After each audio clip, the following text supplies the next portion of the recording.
Olá, seja bem-vindo a mais um episódio aqui do canal O Caminho do Discipulado. Nesse episódio vamos seguir no resumo do livro Dom Divino do Perdão do Elder Anderson, do Quórum dos 12 Apóstolos.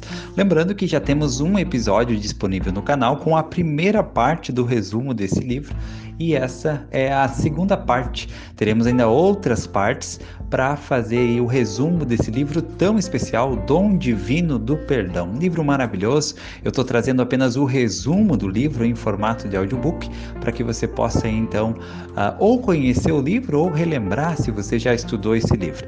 Lembrando que aqui no canal Caminho do Discipulado temos resumo de outros livros, já temos um livro do Elder Bednar, temos um livro sobre doutrina e convênios e outros livros já disponibilizados em formato de audiobook, em resumo, aqui no canal para que você possa ouvir. Convido você aí a ouvir os outros conteúdos também. Temos uma série que é A Vida e Ministério dos Profetas dessa última dispensação e uma série que é o Livro de Mórmon comentado. Então convido você a ouvir ou assistir aí todos esses episódios, convido você a se inscrever no nosso canal, a nos seguir no Spotify, no Telegram, no Instagram e no Facebook. Obrigado a todos que têm compartilhado o nosso conteúdo com amigos, com parentes, com familiares, seja através do WhatsApp ou através de grupos do Facebook. Obrigado pelos comentários, obrigado pelo feedback e por todos que têm participado desse projeto, O Caminho do Discipulado. Vamos lá então, vamos iniciar? Eu vou fazer então aí, vou trazer nesse episódio o resumo dessa segunda parte do livro O Dom Divino do Perdão.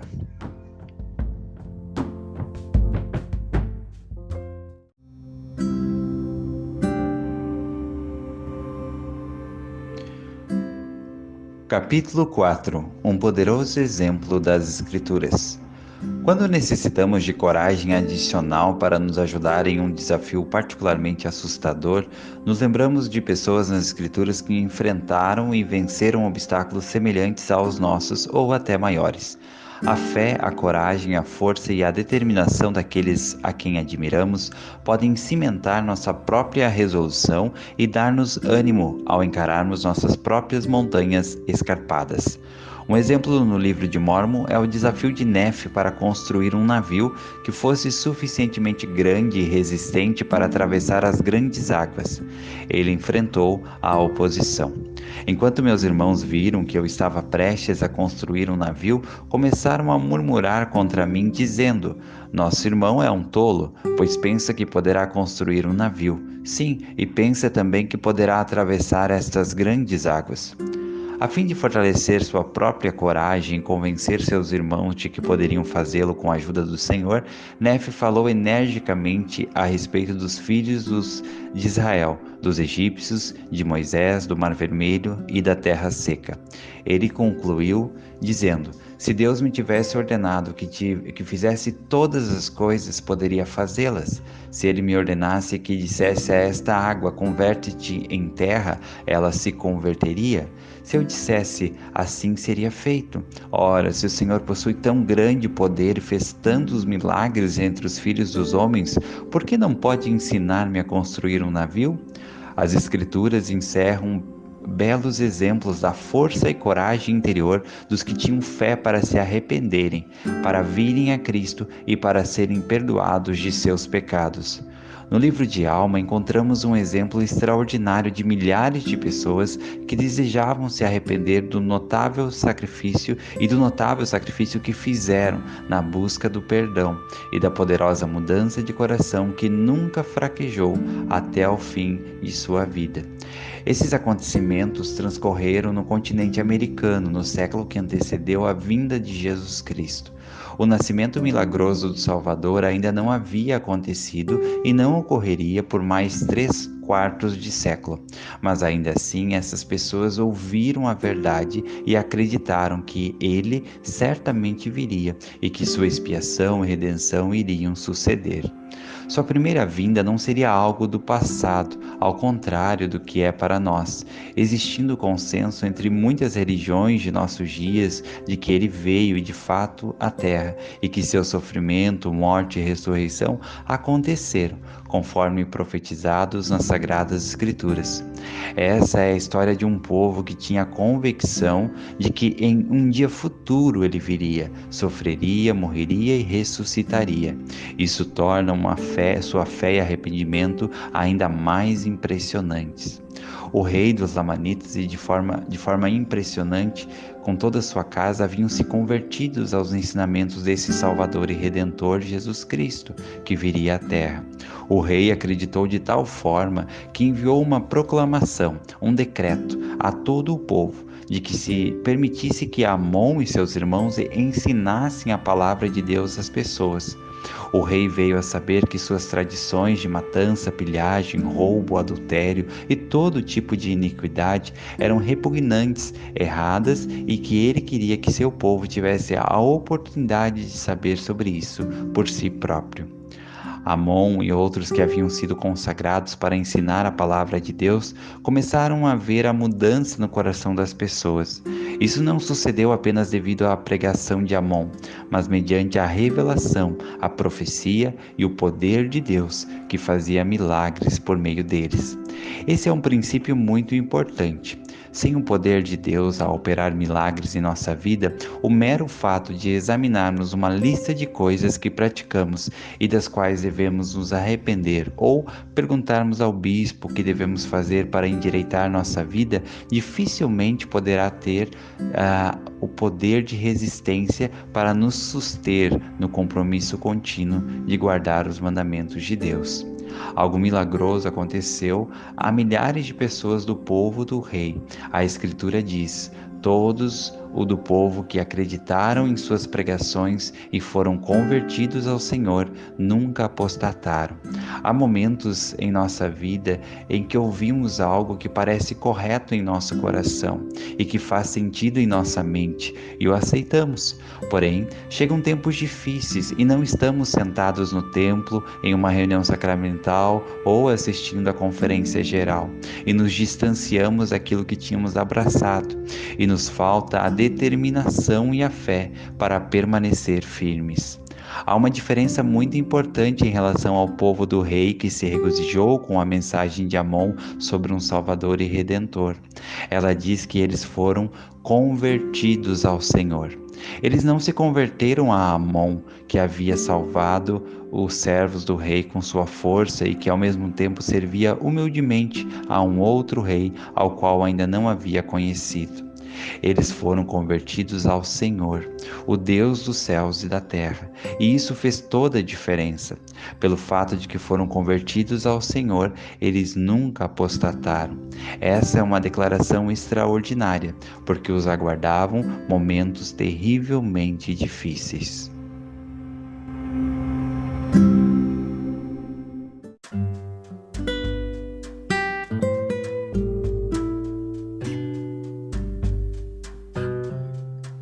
Capítulo 5 – Despertar para Deus.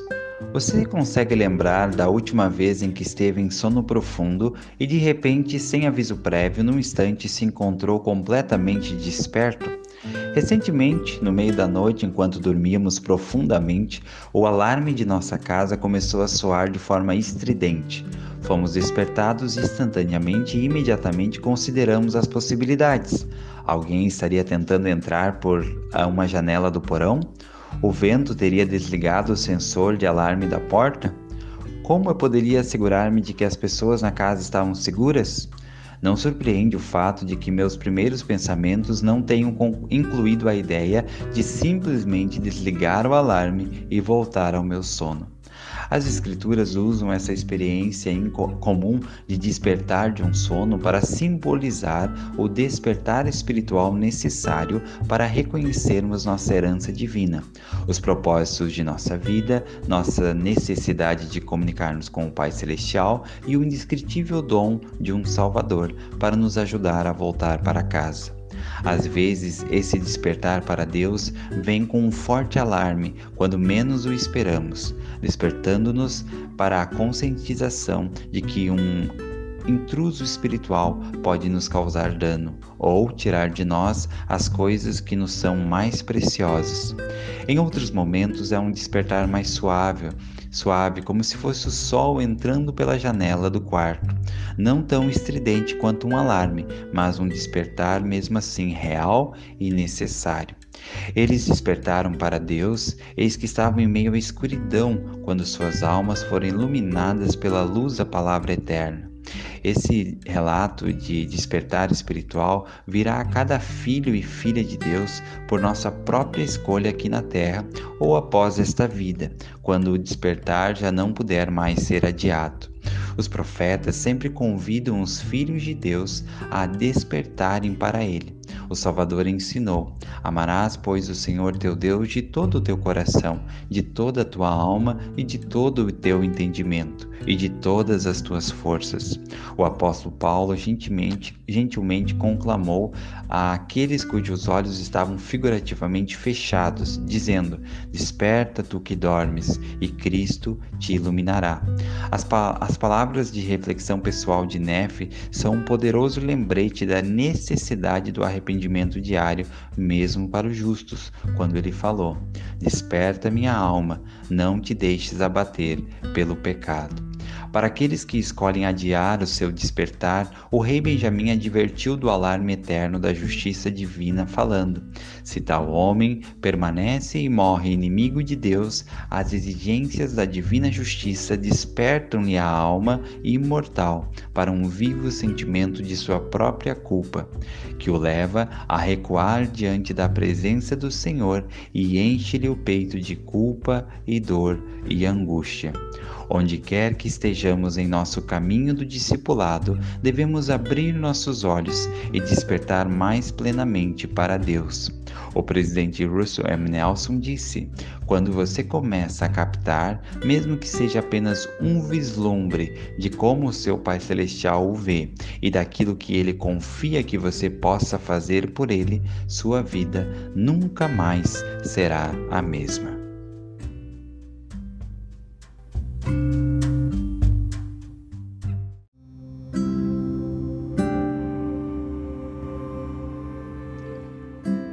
Capítulo 6 – Longe de nosso lar celestial. Com o Salvador escolhido, o plano de redenção instituído e um plano criado para a nossa mortalidade, os propósitos da terra estavam prontos para serem realizados. Mal podemos começar a compreender como a obra completa de nosso Pai cumpre a lei divina que governa o universo. Há razões que estão além de nossa compreensão mortal a respeito do motivo pelo qual certos acontecimentos seguem o seu curso traçado. Dois dos espíritos mais especiais do Pai, Adão e Eva, foram escolhidos para iniciar a família humana. Antes da queda de Adão, não havia filhos, morte ou pecado sobre a terra. Quando Adão e Eva comeram do fruto proibido, todos os elementos vivos da terra se tornaram mortais, exigindo trabalho para se poder viver e sobreviver, e trazendo a morte, pecado, tentação, injustiça, provações físicas e espirituais e todas as dificuldades da mortalidade. Mas juntamente com estes desafios reais, a queda de Adão tornou possível uma bênção incomensurável. Filhos poderiam nascer. Nossa oportunidade incalculável de vir à Terra, ganhar um corpo e tornar-nos mais semelhantes com nossos pais celestiais veio a ser uma realidade. Adão caiu para que os homens existissem. Os acontecimentos vitais que levaram à queda de Adão e Eva e ao começo da raça humana foram precisamente previstos no plano de nosso Pai. Não houve surpresas para Deus. Com o mundo agora decaído e a nossa oportunidade da mortalidade, duas realidades muito marcantes entraram em cena. Primeiro, a vida mortal não seria fácil. As escolhas e decisões estariam constantemente diante de nós e nosso desafio seria escolher o bem e rejeitar o mal. Um véu de esquecimento encobriria a nossa memória da vida pré-mortal, dando às vezes a impressão de que a vida mortal seria nossa única vida.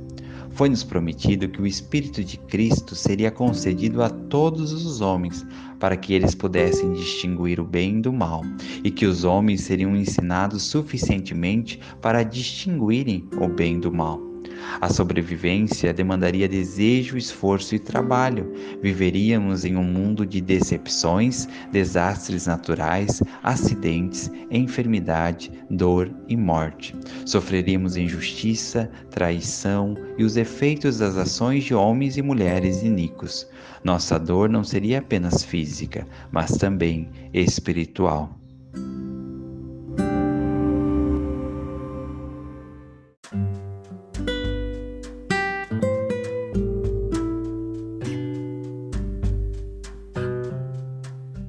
Capítulo 7. Alegria ou remorso de consciência. O pecado será sempre parte deste mundo mortal. O pecado nos distancia de Deus. Ele reduz nossa paz e alegria. Ele nos impede de receber o conforto celestial e a orientação do Espírito Santo. O pecado limita nosso progresso.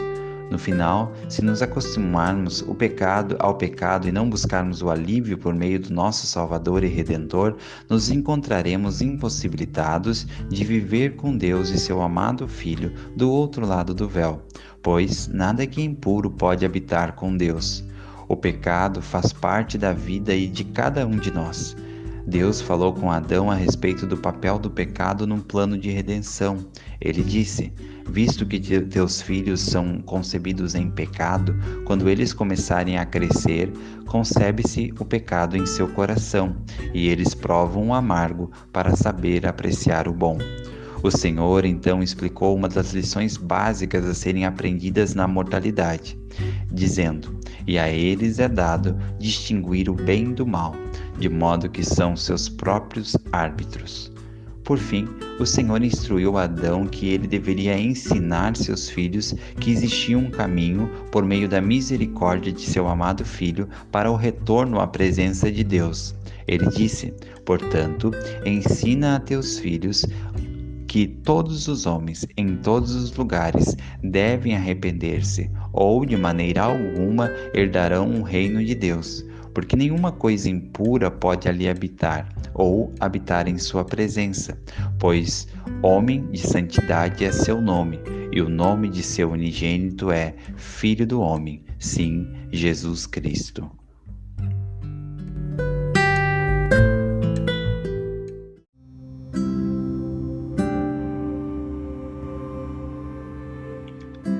Capítulo 8. O dom de seu precioso Filho. Ao considerar sua trágica decisão, Pôncio Pilatos expressou seu dilema íntimo: que farei então de Jesus chamado Cristo? É uma pergunta que toda alma que jamais viveu, que jamais viverá sobre a terra, precisa um dia responder, seja aqui ou além do véu. É a questão fundamental para aqueles que consideram o poder do arrependimento e o dom do perdão. O arrependimento não é alcançado pela pura determinação de alguém de endireitar o curso de sua vida. O arrependimento exige que você se achegue humildemente ao Salvador e permita que sua graça repouse sobre você, à medida que se torne uma nova criatura em Cristo. Eu creio em Jesus Cristo. Eu já acreditava nele como criança, mesmo durante meus anos de contestação da adolescência, ao estudar conscientemente o livro de Mórmon e orar a respeito dele e do profeta Joseph Smith. Eu acreditava em Jesus Cristo de maneira inquestionável. Minha crença no Salvador da infância foi fortalecida pelo poderoso testemunho de sua divindade que recebi ao ler o Novo Testamento e o livro de Mórmon. Uma convicção ainda mais sólida me veio através dos anos, ao suplicar-lhe perdão de meus pecados, ao esforçar-me para guardar seus mandamentos, ao ver sua mão agindo em minha vida e na vida de pessoas em todo o mundo, e ao ser abençoado no exercício de seu santo sacerdócio. Agora, como um de seus apóstolos ordenados, experiências ainda mais completas, espirituais e pessoais deram-me um testemunho verdadeiro e seguro de que Ele é o Filho de Deus. Ele é o Criador do nosso mundo, o Filho amado de nosso Pai, nosso Salvador e advogado, o Rei dos Reis. Ele viveu uma vida perfeita e sem pecado. Por meio do incomparável dom de sua expiação, realizada no Monte das Oliveiras, no Getsemane, na cruz do Gólgota e ao se erguer na tumba, ele nos deu a bênção de nossa futura ressurreição e, por meio de nosso arrependimento, a oportunidade de retornar ao reino de nosso Pai, limpos e puros, perdoados de nossos pecados. Eu sei que ele é um ser ressuscitado, com um corpo físico, glorificado de carne e ossos. Ele vive hoje. Ele é o Redentor e Salvador do mundo. Para mim, não há palavras em qualquer idioma que possa verdadeiramente descrever a majestade, o poder, a glória e o amor do Filho de Deus.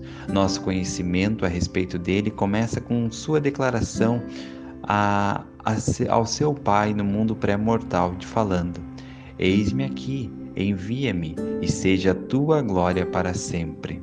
Isso continua ao longo de sua vida sem pecado na mortalidade e suas palavras conclusivas de seu ministério terreno ao seu Pai: nas tuas mãos entrego o meu espírito.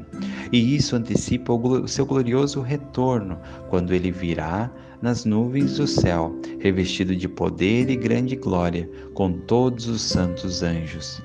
Quando Jesus ressuscitado desceu dos céus e apareceu àqueles a quem haviam sido preservados nas Américas, ele estendeu suas mãos feridas e disse: Eis que sou Jesus Cristo, cuja vinda ao mundo foi testificada pelos profetas. Eis que sou a luz e a vida do mundo, e bebi da taça amarga que o Pai me deu, e glorifiquei o Pai, tomando sobre mim os pecados do mundo, no que me submeti à vontade do Pai em todas as coisas, desde o princípio.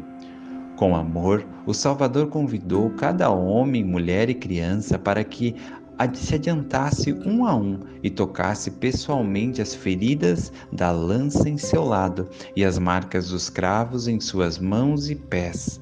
Seu desejo era que eles pudessem saber que eu sou o Deus de Israel e o Deus de toda a terra, e fui morto pelos pecados do mundo. Esses santos humildes choraram e perceberam que ele era o primeiro a ressuscitar, assegurando de que cada filho e filha de Deus teria seu próprio corpo e espírito reunidos após a morte. Ele explicou que havia tomado sobre si o encargo mais amargo e doloroso recebido de seu Pai, a fim de pagar pelos pecados do mundo, os seus e os meus pecados. E ele confirmou-lhes, como Abinadi tinha profetizado, que sua vontade havia sido absorvida pela vontade do Pai. Ao considerarmos profundamente nossos próprios pecados e ao chegarmos a conhecer nossa plena e total dependência de Jesus Cristo para nossa redenção pessoal, nosso amor a Deus floresce. Ao compreendermos, mesmo que seja em uma ínfima proporção do preço que Ele pagou em nossos pecados, nos enchemos de amor infindável por Ele. Ansiamos por saber mais a respeito de nosso Redentor e de como Ele, com amor e sacrifício, cumpriu a lei da justiça. Com gratidão inexprimível, temos o desejo de nos arrepender, reconhecendo o valor inestimável que o Pai e o Filho atribuíram à nossa alma, quando falaram: lembrai-vos de que o valor das almas é grande à vista de Deus, pois eis que o Senhor, vosso Redentor, sofreu a morte na carne, portanto, sofreu a dor de todos os homens, para que todos os homens se arrependessem e viessem a Ele. Muito antes de virmos à terra, estávamos lá, quando as estrelas da alva juntas alegremente cantavam e todos os filhos de Deus jubilavam. Em nossa vida pré-mortal, nosso Pai Celestial apresentou seu plano para obtermos um corpo físico, crescer na fé e ter a experiência da mortalidade. Mas a mortalidade, com suas escolhas, traria o pecado. Somente por meio do sacrifício misericordioso de um Salvador poderíamos ser redimidos da transgressão que certamente viria e tornar-nos mais como nosso Pai Celestial. Aquele que foi amado e escolhido desde o princípio apresentou-se e disse: Eis-me aqui, envia-me. Pai, faça-se a tua vontade, e seja a tua glória para sempre. Aquele que foi o mais grandioso de todos sabia que se exigiria dele mais do que qualquer ser humano poderia realizar: uma vida sem pecado e a disposição para sofrer por todos os pecados, a dor, as provações, as dificuldades, as enfermidades e as injustiças de todos os que viessem à terra. Não é de admirar que exultássemos de alegria. Ele veio à terra no meridiano dos tempos, na mais humilde condição. Maria, sua Virgem Mãe, era mulher pura e virtuosa. Pelo fato de que seu pai era o próprio Deus, Jesus pôde passar pelas provações e tentações da mortalidade sem estar sujeito a todos os efeitos da queda, com o poder de tomar sobre si mais do que o homem pode suportar.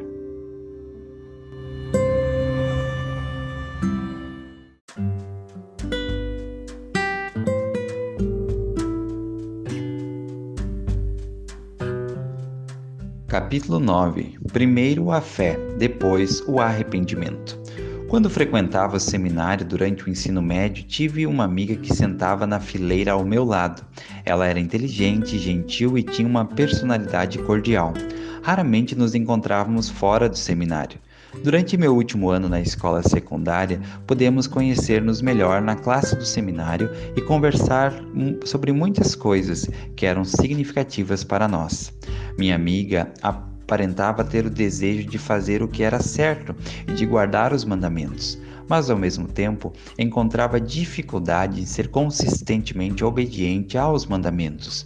No seminário, ela falava de seu amor a Deus e ao Evangelho, porém, com frequência, na segunda de manhã, eu ficava sabendo de suas atividades de fim de semana e de seu desafio para guardar a palavra de sabedoria e outros padrões da igreja. Às vezes ela me falava sobre o seu fim de semana. Ela parecia sentir pesar pelo que havia feito e desejava ser melhor. Eu procurava encorajá-la, falando sobre força de vontade, escolha dos amigos certos, não se envolver em certas situações e ter a capacidade de dizer não. Ela parecia apreciar os conselhos, mas continuava a fazer as mesmas coisas, mês após mês. Ela falava que desejava mudar e se arrepender, mas isso parecia nunca acontecer. Se eu estivesse conversando com ela hoje, falaria menos sobre os passos que são requeridos para o arrependimento e muito mais a respeito da fonte e do poder de sua capacidade para mudar, se arrepender e ser perdoado. Eu falaria a respeito de sua fé em Jesus Cristo. Procuraria ajudá-la a entender que, se edificasse seu conhecimento e crença em Cristo e fortalecesse sua fé nele, então sua confiança e convicção nele lhe dariam poder, o poder dele para ajudar a fortalecê-la na mudança do comportamento.